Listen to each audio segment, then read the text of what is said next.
तो hello everyone.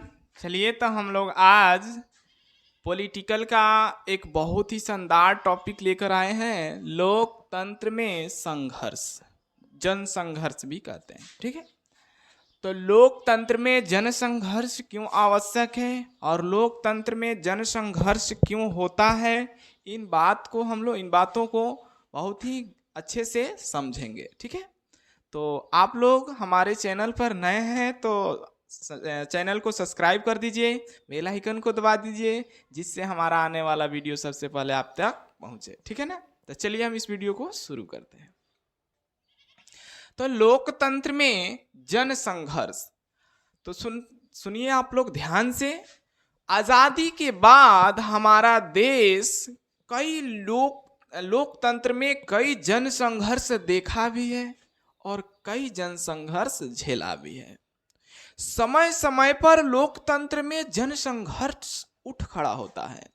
आखिर यह जन संघर्ष क्यों होता है, इसके क्या कारण होते हैं कि जन संघर्ष समय समय पर हमारे देश को प्रभावित करता है, आर्थिक रूप से भी, सामाजिक रूप से भी। ठीक है ना, तो जन संघर्ष का मतलब क्या होता है पहले ये जान लेते हैं। जन का मतलब होता है व्यक्ति, जन संघर्ष। ठीक है, जन संघर्ष, तो यहां देखिए ये दो शब्दों से मिलकर बना हुआ है, जन और संघर्ष। तो जन का मतलब हुआ व्यक्ति, जनसंख्या, और संघर्ष का मतलब हुआ अपने अधिकारों की लड़ाई, अपने अधिकारों की पूर्ति के लिए मांग करना, आंदोलन करना। ठीक है, तो व्यक्तियों के द्वारा अपने अधिकारों की मांग के लिए जो संघर्ष किया जाता है, जो आंदोलन किया जाता है, उसी को हम लोग जनसंघर्ष कहते हैं। और यह जनसंघर्ष लोकतंत्र में काफी महत्वपूर्ण योगदान निभाता है। यूं कहे तो जनसंघर्ष से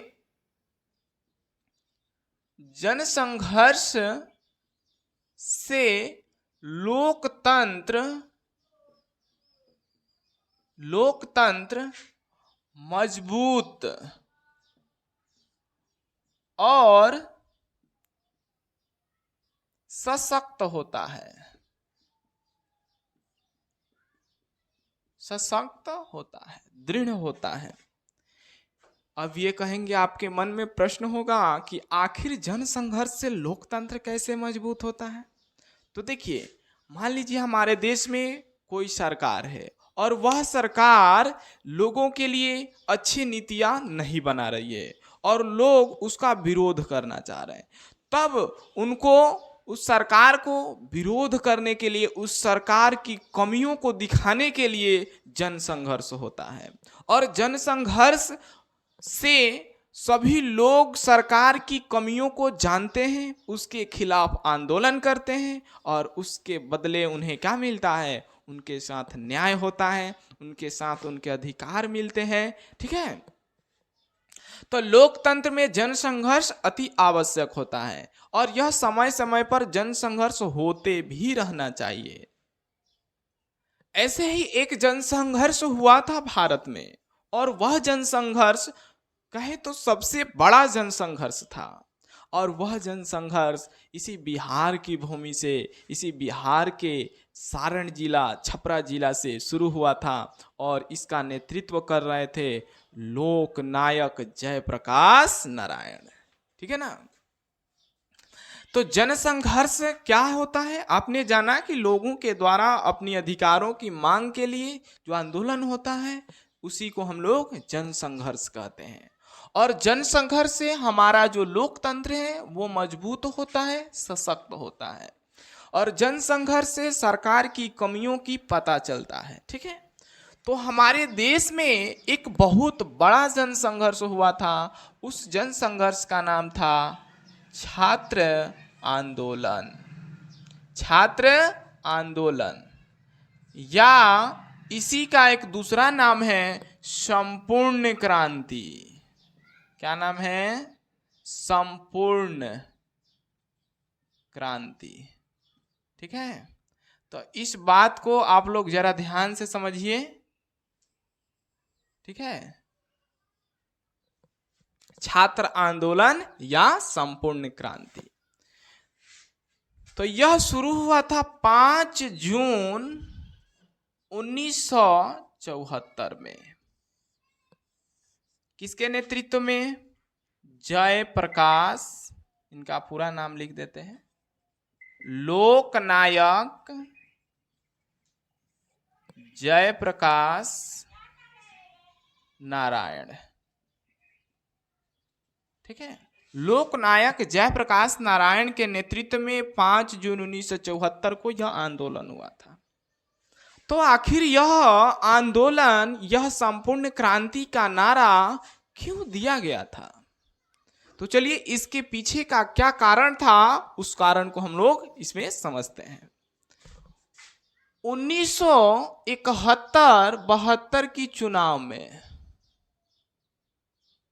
कांग्रेस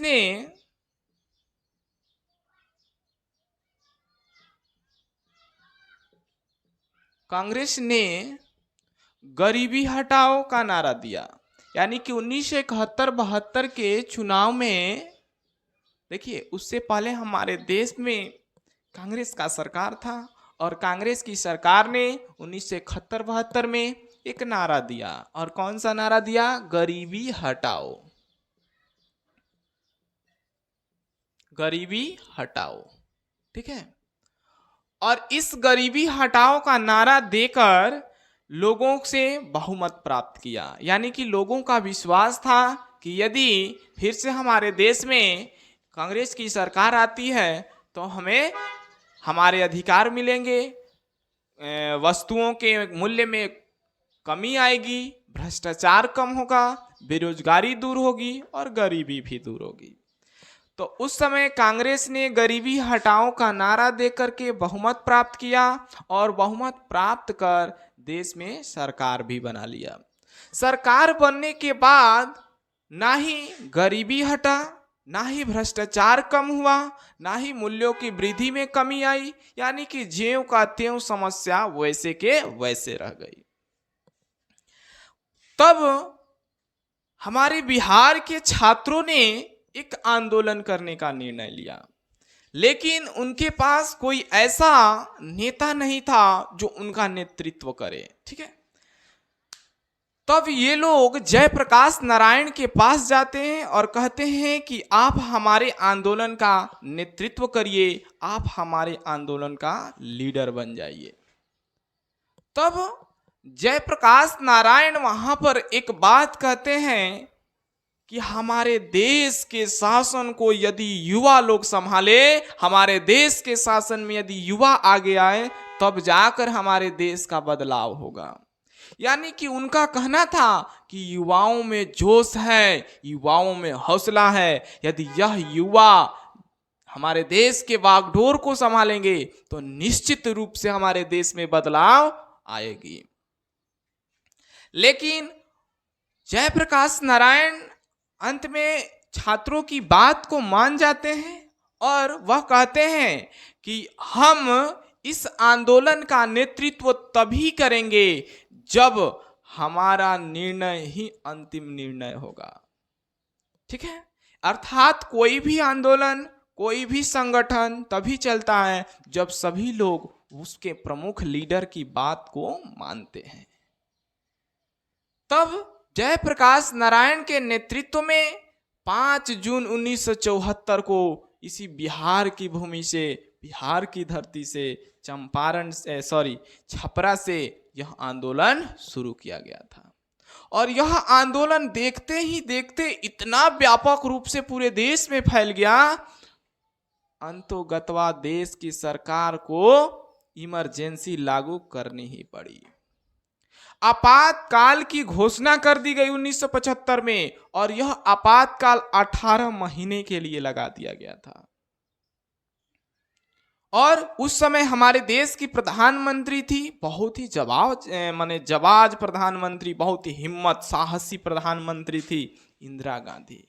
और इंदिरा गांधी को अंत में त्याग पत्र देना पड़ा प्रधानमंत्री के पद से।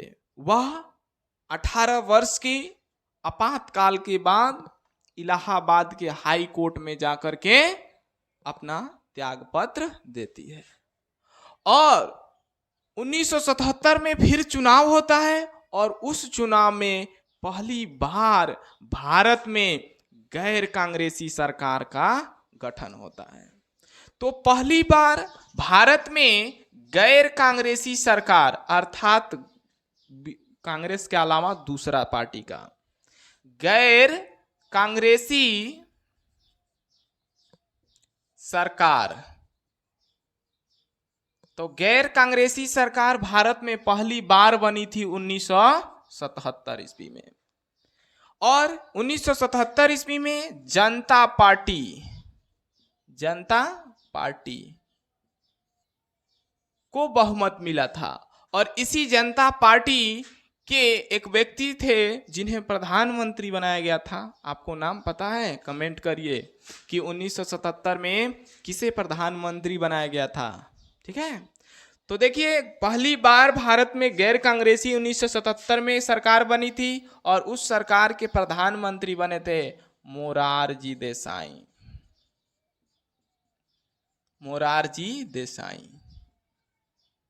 ठीक है, तो जनसंघर्ष ने बड़े से बड़े सरकार के नींव तक उखाड़ दिए हैं। ठीक है, तो समय समय पर लोकतंत्र में जनसंघर्ष होना अति आवश्यक है। जनसंघर्ष से लोकतंत्र, हम पहले ही बोले कि लोकतंत्र मजबूत होता है, लोकतंत्र सशक्त होता है। ठीक है, तो जयप्रकाश नारायण के नेतृत्व में बिहार के छात्रों ने 5 जून 1974 को छात्र आंदोलन शुरू किया और यह आंदोलन देखते ही देखते बहुत व्यापक तौर पर फैल गया और देश के सरकार को आपातकाल लागू करना पड़ा। और उस आपातकाल के बाद इंदिरा गांधी ने इलाहाबाद के हाई कोर्ट में जाकर के इस्तीफा दे दी। उसके बाद भारत में पहली बार गैर कांग्रेसी सरकार बनी मोरारजी देसाई के नेतृत्व में। ठीक है, तो इसके आगे हम लोग नेक्स्ट वीडियो में जानेंगे इसके आगे की कहानी क्या होती है। तब तक आप लोग हमारे चैनल को सब्सक्राइब करिए और जो भी हमारा वीडियो वो सबसे पहले आप तक पहुंचे, इसके लिए बेल आइकन को भी दबा दीजिए। ठीक है, धन्यवाद।